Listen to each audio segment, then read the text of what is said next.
Good evening, friends. It is Thursday, October 3rd. I had to think for a second. Almost Friday. Yay. I hope everyone's going to have, hang on my charger, an exciting, relaxing weekend. And before we get to that, charger. I'd like to do some reading, so you can take it. If that charger comes unplugged one more time, I'm so sorry, guys. Hang on. Technical difficulties. There we go. All right. So, before we get into the weekend, I'd like to do some reading with you. We just finished chapter 9.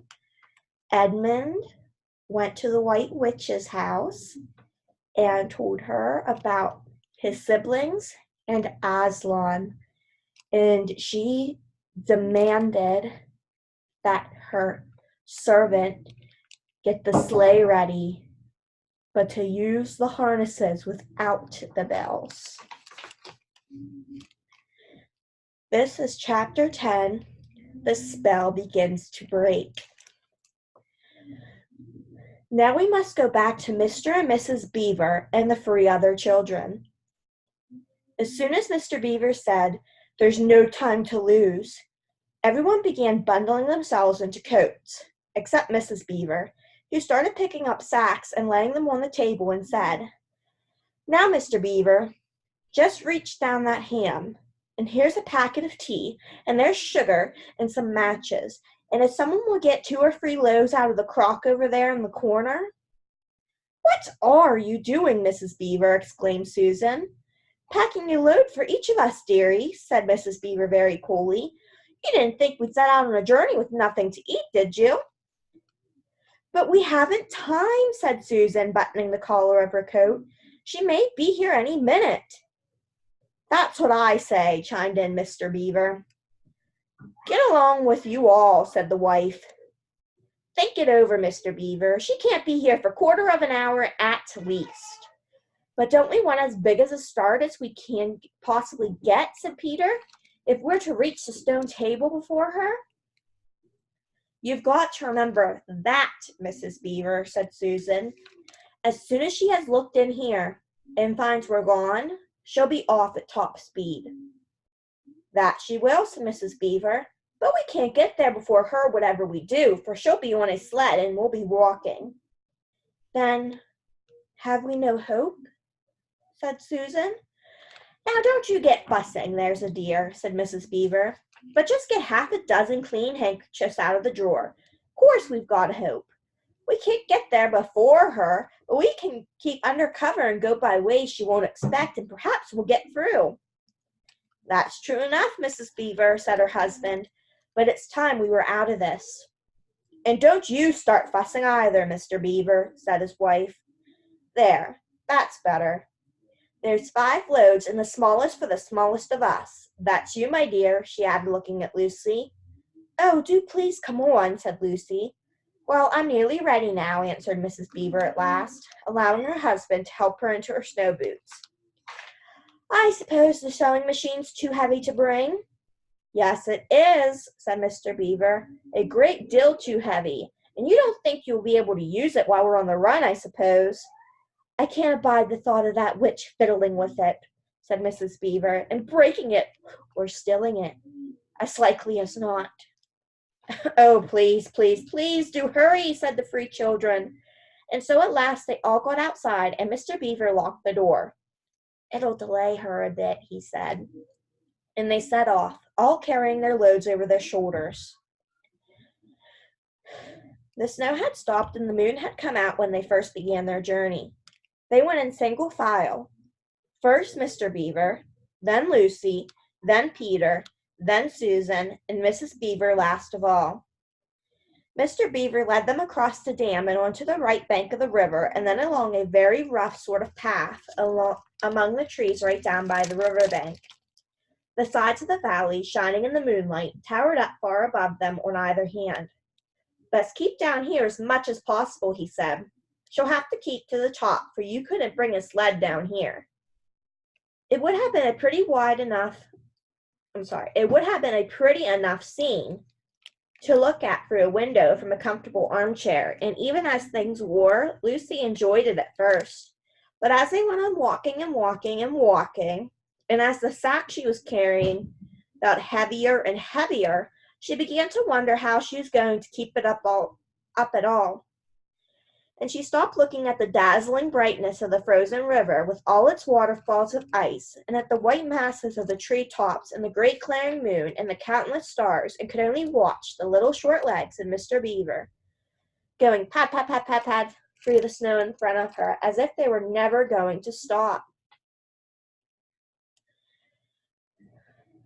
Then the moon disappeared, and the snow began to fall once more. And at last, Lucy was so tired that she was almost asleep and walking at the same time when suddenly she found that Mr. Beaver had turned away from the river bank to the right and was leading them steeply uphill into the very thickest bushes. And then as she came fully awake, she found that Mr. Beaver was just vanishing into a little hole in the bank which had been almost hidden under the bushes until you were quite right on top of it. In fact, by the time she realized what was happening, only his short, flat tail was showing. Lucy immediately stooped down and crawled in after him. Then she heard noises of scrambling and puffing and panting behind her, and in a moment all 5 of them were inside. "Wherever is this?" said Peter's voice, sounding tired and pale in the darkness. "I hope you know what I mean by a voice sounding pale. It's an old hiding place for beavers in bad times," said Mr. Beaver, "and a great secret. It's not much of a place, but we must get a few hours' sleep. If you hadn't all been in such a plaguey fuss when we were starting, I'd have brought some pillows," said Mrs. Beaver. It wasn't nearly such a nice cave as Mr. Tumnus's, Lucy thought. Just a hole in the ground, but dry and earthy. It was very small, so that when they all lay down, they were all a bundle of clothes together, and what with that and being warmed up by their long walk, they were really rather snug. If only the floor of the cave had been a little smoother. Then Mrs. Beaver handed round in the dark a little flask out of which everyone drank something. It made one cough and splutter a little and stung the throat, but it also made you feel deliciously warm after you swallowed it, and everyone went straight to sleep. It seemed to Lucy only the next minute, though really it was hours and hours later, when she woke up feeling a little cold and dreadfully stiff, and thinking how she would like a hot bath. Then she felt a set of long whiskers tickling her cheek, and saw the cold daylight coming in through the mouth of the cave. But immediately after she was very wide awake indeed, and so was everyone else. In fact, they were all sitting up with their mouths and eyes wide open, listening to a sound which was the very sound they'd all been thinking of, and sometimes imagining they heard during their walk last night. It was a sound of jingling bells. Who can that be? It couldn't be the witch, right? Because she said not to have the bells on the harnesses.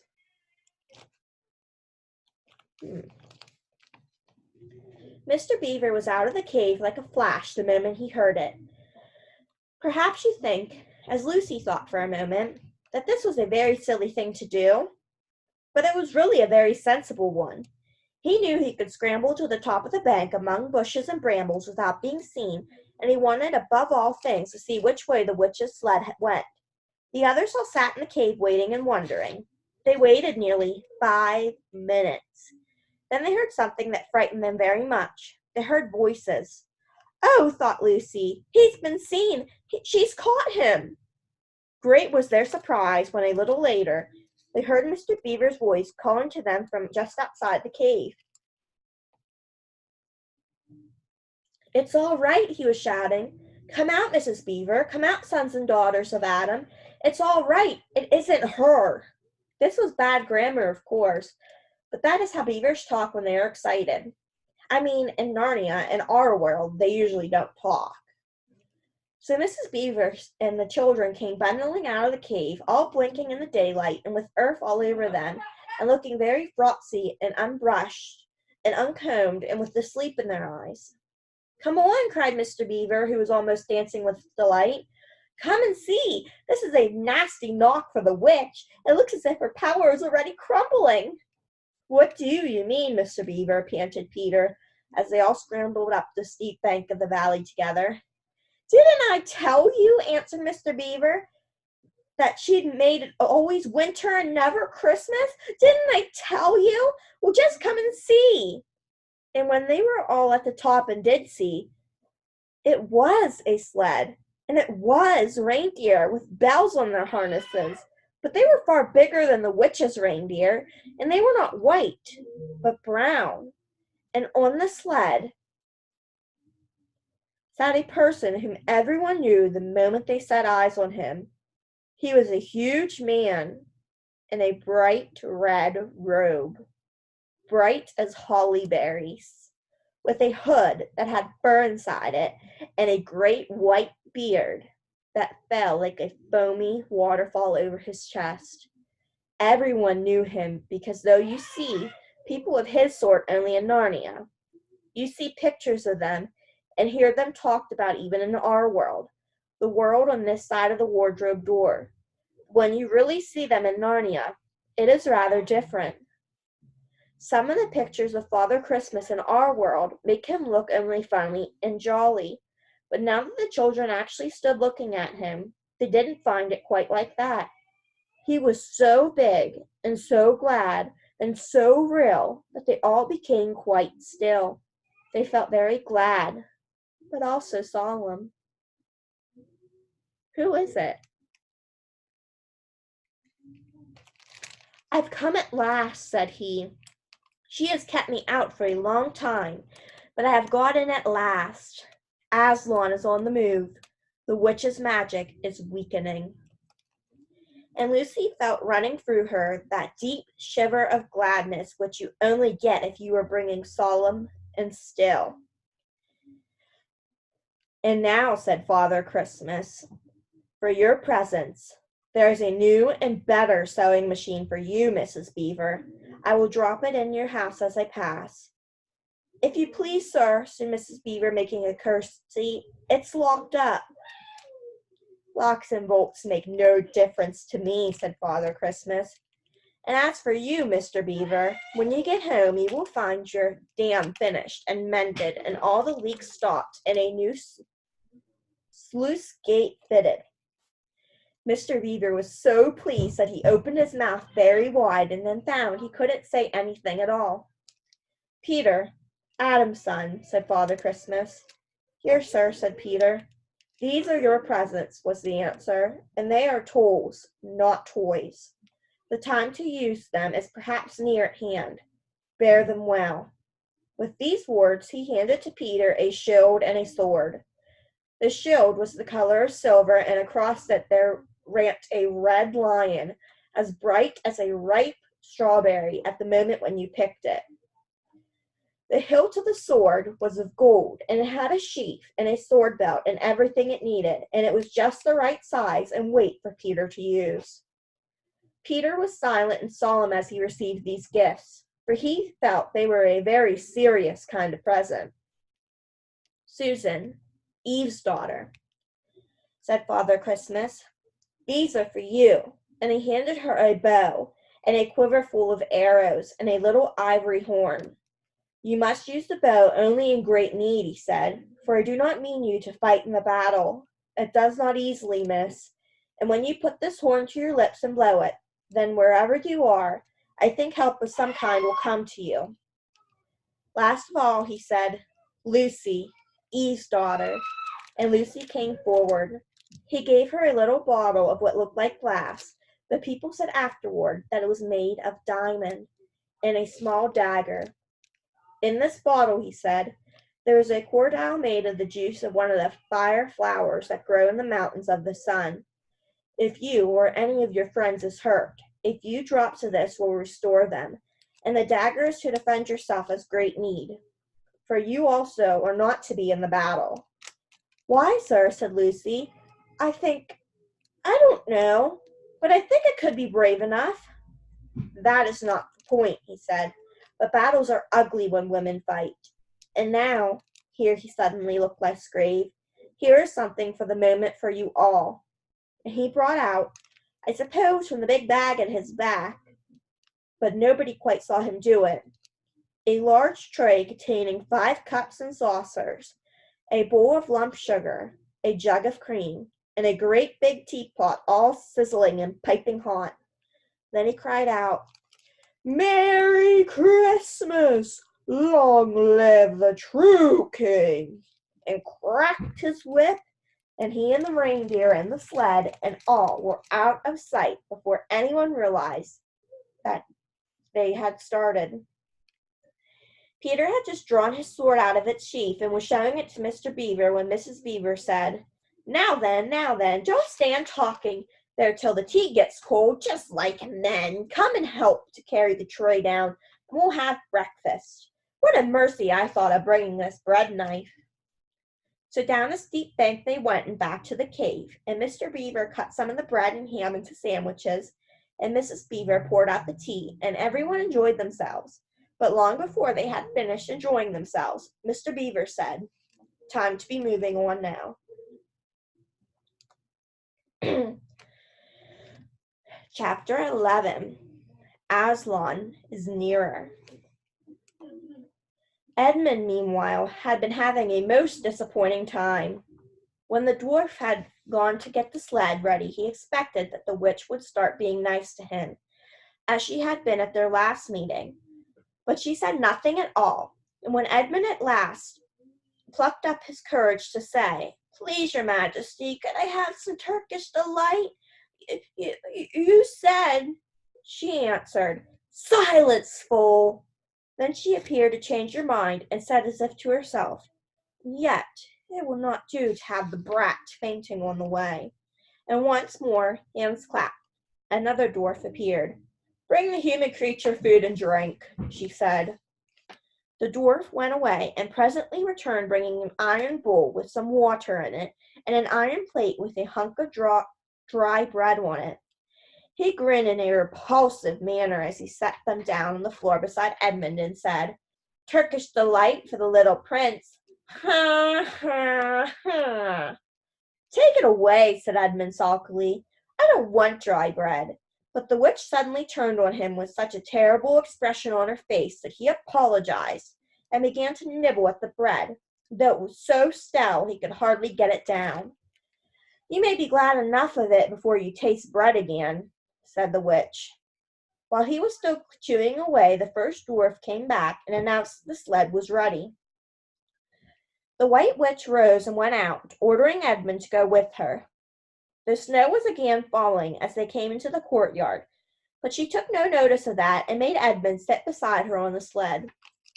Before they drove off, she called Margrim, and he came bounding like an enormous dog to the side of the sled. "Take with you the swiftest of your wolves, and go at once to the house of the beavers," said the witch, "and kill whatever you find there. If they are already gone, then make all speed to the stone table, but do not be seen. Wait for me there in hiding. I, meanwhile, must go many miles to the west before I find a place where I can drive across the river. You may overtake those humans before they reach the stone table. You will know what to do if you find them." "I hear and obey, O queen," growled the wolf, and immediately he shot away into the snow and darkness as quickly as a horse can gallop. In a few minutes, he had called another wolf and was with him down on the dam and sniffing at the beaver's house. But of course, they found it empty. It would have been a dreadful thing for the beavers and the children if the night had remained fine, for the wolves would then been able to follow their trail, and 10 to 1 would have overtaken them before they had got to the cave. But now that the snow had begun again, the scent was cold, and even the footprints were covered up. Meanwhile, the dwarf whipped up on the reindeer, and the witch and Edmund drove out under the archway, and on and away into the darkness and the cold. This was a terrible journey for Edmund, who had no coat. Before they had been going quarter of an hour, all the front of him was covered with snow. He soon stopped trying to shake it off, because as quickly as he did that, a new lot gathered, and he was so tired. Soon he was wet to the skin, and oh, how miserable he was. It didn't look now as if the witch intended to make him a king. All the things he had said to make himself believe that she was good and kind and that her side was really the right side sounded to him silly now. He would have given anything to meet the others at this moment, even Peter. The only way to comfort himself now was to try to believe that the whole thing was a dream and that he might wake up at any moment. And as they went on, hour after hour, it did come to seem like a dream. This lasted longer than I could describe, even if I wrote pages and pages about it. But I will skip on to the time when the snow had stopped and the morning had come and they were racing along in the daylight. And still they went on and on, with no sound but the everlasting swish of the snow and the creaking of the reindeer's harnesses. And then at last the witch said, "What have we here? Stop!" And they did. How Edmund hoped she was going to say something about breakfast, but she had stopped for quite a different reason. A little way off at the foot of a tree sat a merry party, a squirrel and his wife with their children, and two satyrs, and a dwarf, and an old dog fox, all on stools round a table. Edmund couldn't quite see what they were eating, but it smelled lovely, and there seemed to be decorations of holly, and he wasn't at all sure that he didn't see something like a plum pudding. At the moment when the sled stopped, the fox, who was obviously the oldest person present, had just risen to its feet, holding a glass in its right paw as if it were going to say something. But when the whole party saw the sled stopping and who was in it, all the gaiety went out of their faces. The father squirrel stopped eating with his fork halfway to his mouth, and one of the satyrs stopped with its fork actually in its mouth, and the baby squirrels squeaked with terror. "What is the meaning of this?" asked the witch queen. Nobody answered. "Speak, vermin," she said again, "or do you want my dwarf to find you a tongue with its whip? What is the meaning of all this gluttony, this waste, this self-indulgence? Where did you get all these things?" "Please, your majesty," said the fox, "we were given them, and if I might make so bold as to drink your majesty's very good health—" "Who gave them to you?" said the witch. "Father Christmas," stammered the fox. "What?" roared the witch, springing from the sled and taking a few strides nearer to the terrified animals. "He has not been here. He cannot have been here. How dare you? But no, say you have been lying, and you shall even now be forgiven." At that moment, one of the young squirrels lost its head completely. "He has! He has! He has!" it squeaked, beating his little spoon on the table. Edmund saw the witch bite her lips so that a drop of blood appeared on her white cheek. Then she raised her wand. "Oh, don't, please don't," shouted Edmund. But even while he was shouting, she had waved her wand instantly. Where the merry party had been, there were only statues of creatures, one with a stone fork fixed forever halfway to its stone mouth, seated round a stone table on which there were stone plates and a stone plum pudding. "As for you," said the witch, giving Edmund a stunning blow in the face as she remounted the sled, "let that teach you to ask favor for spies and traitors. Drive on." And Edmund, for the first time in this story, felt sorry for someone besides himself. It seemed so pitiful to think of those little stone figures sitting there all the silent days and all the dark nights, year after year, till the moss grew on them, and at last even their faces crumbled away. Now they were steadily racing on again, and soon Edmund noticed that the snow which splashed against them as they rushed through it was much wetter than it had been all last night. At the same time, he noticed that he was feeling much less cold. It was also becoming foggy. In fact, every minute it grew foggier and warmer, and the sled was not running nearly as well as it had been running up till now. At first, he thought this was because the reindeer were tired, but soon he saw that couldn't be the real reason. The sled jerked and skidded and kept on jolting as if it had struck against stones. And however the dwarf whipped the poor reindeer, the sled went slower and slower. There also seemed to be a curious noise all around them, but the noise of their driving and jolting and the dwarfs shouting at the reindeer prevented Edmund from hearing what it was, until suddenly the sled stuck so fast that it wouldn't go on at all. When that happened, there was a moment's silence, and in that silence Edmund could at last listen to the other noise properly. A strange, sweet, rustling, chattering noise, and yet not so strange, for he'd heard it before, if only he could remember where. Then all at once he did remember. It was the noise of running water. All round them throughout the sight there were streams, chattering, murmuring, bubbling, splashing, and even, in the distance, roaring.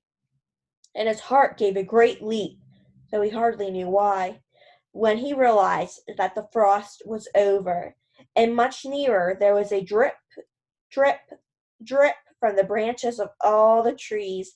And then, as he looked at one tree, he saw a great load of snow slide off it, and for the first time since he had entered Narnia, he saw the dark green of a fir tree.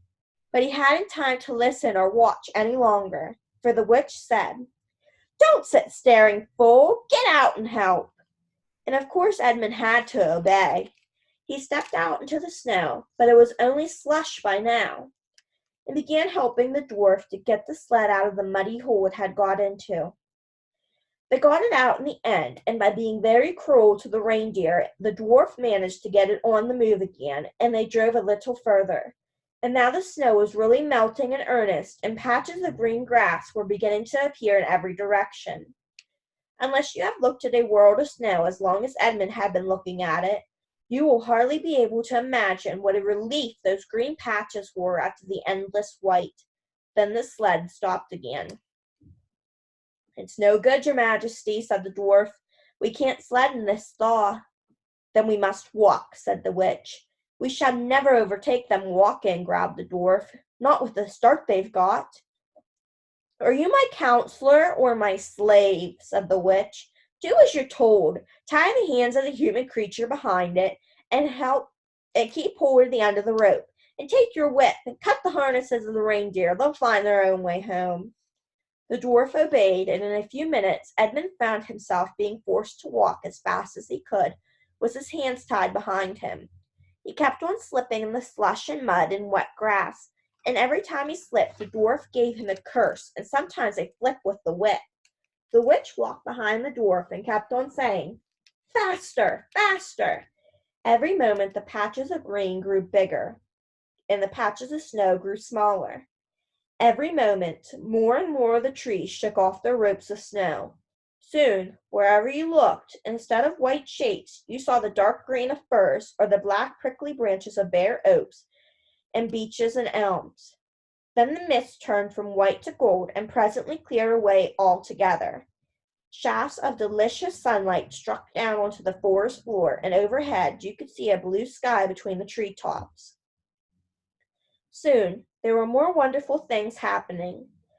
Coming suddenly round a corner into a glade of silver birch trees, Edmund saw the ground covered in all directions with little yellow flowers. Celandines. The noise of water grew louder. Presently they actually crossed a stream. Beyond it they found snowdrops growing. "Mind your own business," said the dwarf when he saw that Edmund had turned his head to look at them, and he gave the rope a vicious jerk. But of course this didn't prevent Edmund from seeing. Only 5 minutes later he noticed a dozen crocuses growing around the foot of an old tree, gold and purple and white. Then came a sound even more delicious than the sound of the water. Close beside the path they were following a bird suddenly chirped from the branch of a tree. It was answered by the chuckle of another bird a little further off, and then, as if that had been a signal, there was chattering and chirruping in every direction, and then a moment of full song, and within 5 minutes the wood was ringing with birds' music, and wherever Edmund turned his eyes, He saw birds alighting on branches, or sailing overhead, or chasing one another, or having their little quarrels, or tidying up their feathers with their beaks. "Faster, faster!" said the witch. There was no trace of the fog now. The sky became bluer and bluer, and now there were white clouds hurrying across it from time to time. In the wide glades there were primroses. A light breeze sprang up, which scattered drops of moisture from the swaying branches and carried cool, delicious scents against the faces of the travelers. The trees began to come fully alive. The larches and birches were covered with green, the laburnums with gold. Soon the beech trees had put forth their delicate, transparent leaves. As the travelers walked under the light, also became green. A bee buzzed across their path. "This is no thaw," said the dwarf, suddenly stopping. "This is spring. What are we to do? Your winter has been destroyed, I tell you. This is Aslan's doing." "If either of you mentions that name again," said the witch, "he shall instantly be killed." Dun, dun, dun! We will pick back up with chapter 12, Peter's first battle. Peter went from being very selfish to starting to see that his siblings were right. And now he's going to be in his first battle. With who? The witch? Aslan? We'll find out.